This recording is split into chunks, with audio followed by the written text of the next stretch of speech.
What's up, Gorilla Nation? It is Relentless here, bringing you another Division 2 video. If you happen to be new to the channel, ground and pound that like and subscribe button, and don't forget to turn on post notifications. That way you know each and every time a new video is uploaded. In today's segment, we'll be going over armor versus health, and also going over and discussing the most powerful OP weapons so far of Division 2. So without further ado, let's dive right into this topic when it comes to armor versus health. Now, all across certain social media websites, and also in some of my comments on my own vids when it comes to the Division 2, it's been stated by a few that in their opinion, that health and health on a kill is absolutely useless in Division 2.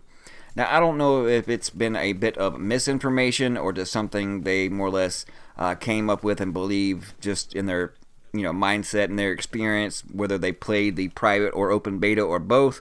But I assure you we're going to get to the bottom of this discussion, and first and foremost try to more or less persuade you, but give you an understanding that health is not useless.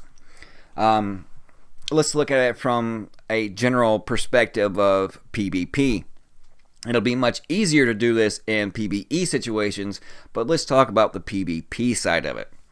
Now, as you see in some of the gameplay and the footage before you, and also on the other particular videos that I have up when it comes to PvP situations, you have noticed either on mine or somebody else's stream or channel that you've witnessed or watched that there are many situations that once their armor is gone, that they manage to stay alive, replenish their armor, and get right back into the fight. And the reason for that is your health. If you have minimal health, then basically another agent is going to either sneeze or fart upon you, and you're going to fall over dead.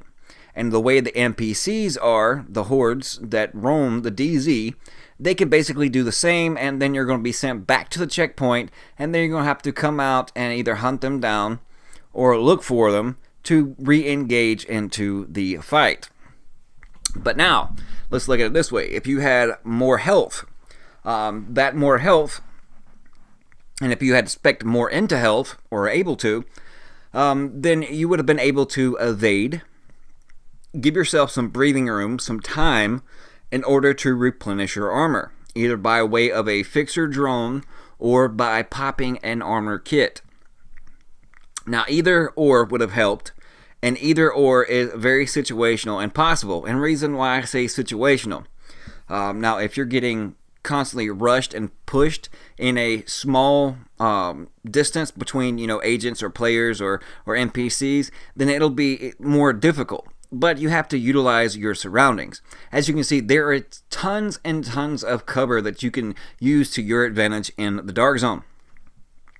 Now, depending on the space, such as that little bit of space there, let's say that he hit me with a grenade and took away my armor. Then that distance right there would have easily allowed me to take 2 steps back, break line of sight, and before he got there, I would have been able to pop an armor kit and be back at full armor. And as you see in that gunfight there, my armor was completely gone, but yet my health, and I was tanky enough and spec'd into health and not only armor, that I was still able to take all his armor away and his health and still survive that gunfight. And this is another one. 2 agents in front of me, they already took off my armor, surrounded by NPCs, but with that slither of a health, I was still able to take them both down and survive long enough to that way I can find a safe space while my health recovers, while my armor drone is out, replenishing my armor, and still survive. So health is absolutely 100% not useful. I guess that's how you say. It is very useful in a lot of situations. In many situations that you'll find yourself in, it's going to be not only situational, but more or less environmental, in the aspect of knowing your surroundings, knowing when to advance, knowing when to retreat and to fall back, when to pop in and out of cover, the distance and the time it takes for an agent to press you in a gunfight. Also, the time it takes to actually pop an armor kit, which is not long at all. Basically, 2 seconds, and you have an armor kit popped. So if they can't reach you in 2 seconds, or at least chunk a grenade, or by the time, depending on the distance, send a seeker mine after you, or a bombardier drone, then you will have sufficient enough time to pop an armor kit before any of those happen. Just as that distance that you've seen in that alleyway in the clip before.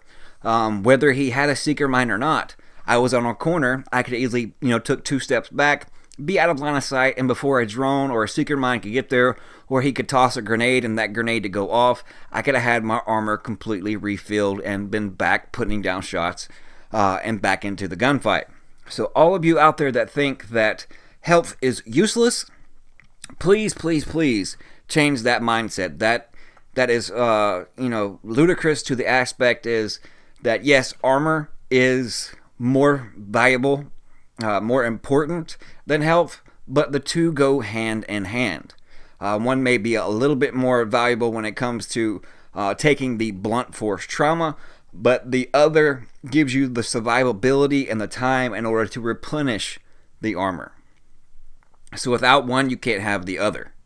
So as long as you have a slither of health, you have and will have enough time in order to pop an armor kit. Just know the surroundings, know what's taking place, judge the distance in between you and other agents, and just be mindful of the environment around you. And also teamwork. If you're in a group, then there are things and mechanics in the game now to where they can send you their armor drones if they have them deployed. So that way, if you are out of armor kits, they send you their drones, especially if they have armor kits. Now that we don't have combat medic, then that is also a way to actually have your armor replenished and get you back into the fight. Because if you have multiple drones on you, then your armor is going to heal up twice as fast, and you'll be able to get back in that fight. So now that I've rambled on enough over that topic, and before I hop into the next, I do want to apologize. I'm not the greatest of speakers. I don't have a bachelor's degree. I don't have proper vocabulary when it comes to more or less sounding all sophisticated, using big words and big terminology. I'm just your average guy, just trying to help out those with a little bit of information based on my experiences when it goes along with the game they enjoy and that in which I enjoy playing. So with that being said, let's hop into the guns. Starting with the LMGs. If you haven't seen the LMG Lourdes vid on my channel, go check it out. That'll speak in terms of what I can't necessarily put into words, but that'll show you exactly what I'm talking about. When it compared to the L86, the M249, the MG5, the RPK, when it comes to the LMGs with its mag size and also the base damage, in my opinion, and just I played with all of them, but it seemed like the M60 had the edge when it come to all of the categories above, and particularly the one that I had like bonus ammo capacity. I think it was called like Allegro or something. So that allowed me to put other attachments on my weapon that increased more or less like crit damage and accuracy, and it took away like I think 10% of or like 20 rounds of my magazine in order to get those buffs. But with that additional magazine size already built into it, I didn't lose anything. So with talents like that being introduced into the game, the sky's the limit. But with all that being said, the M60 was still king. Go check out that video and you'll understand what I'm saying. Now, I can only attest to the weapons I actually used in the game. I did not use any marksman rifle weapons, but I did use rifles, SMGs, ARs, and LMGs. So, LMG, get your hands on M60. When it comes to the AR, it's very debatable. I've seen a lot of people say that, the FAL, the CTAR, the FAMAS, the M4. I like the M4, but compared like to the base damage of my favorite, and what I think is king of the ARs right now is the P416. It was complete garbage in Division 1, but it is godlike in Division 2. Some will say, well, the RPM's not like, the CTAR or the FAL. Well, the FAL is a good gun, but its base magazine size is 20. So I don't exactly care for it too much unless you have the attachments that goes on with it. But then with all the negative bonuses that you get along with the actual bonuses that you're having to get from sacrificing other things, when you incorporate all of that together, yes, it may be in like the top 4, but not necessarily top 1. Same goes with M4. Good RPM, but the base damage on it is significantly lower than far as the P416. And no, I'm not trying to be biased. I've actually used all of them. And without the extended magazine attachments, you could say, and this is the way I looked at it, as if you're on console and you're not using mouse and keyboard, your aim is not going to be as precise. And when you have like 900 or more RPM on a weapon, you can spit through 30 rounds really, really fast. And if you're not on point and hitting all your shots, then basically you're going to spend more time reloading than you are actually hitting other players.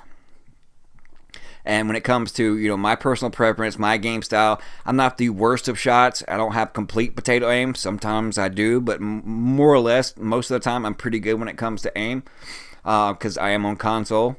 But in my experience using every single AR, I think when it comes to, base damage, handling, magazine size, all those things above, I believe the P416 is on top, if not the very top, but the top 2 when it comes to ARs. When it comes to the SMGs, I play with all of them. The MPX is technically kind of like the same as the house, but when compared to all the others, I think it's like maybe 3rd. And yes, some people are going to like, why would you pick this one? But yeah, the MP5A2 had a higher base damage and just was like 50 RPM lower than the MPX. So it's very insignificant when it comes to like the 50 RPMs. I don't think it justifies, one being greater than the other, but yet when your base damage is almost 1,000 more, then yes, I would have to go with the MP5A2. Now, the other one, I would say the PP19.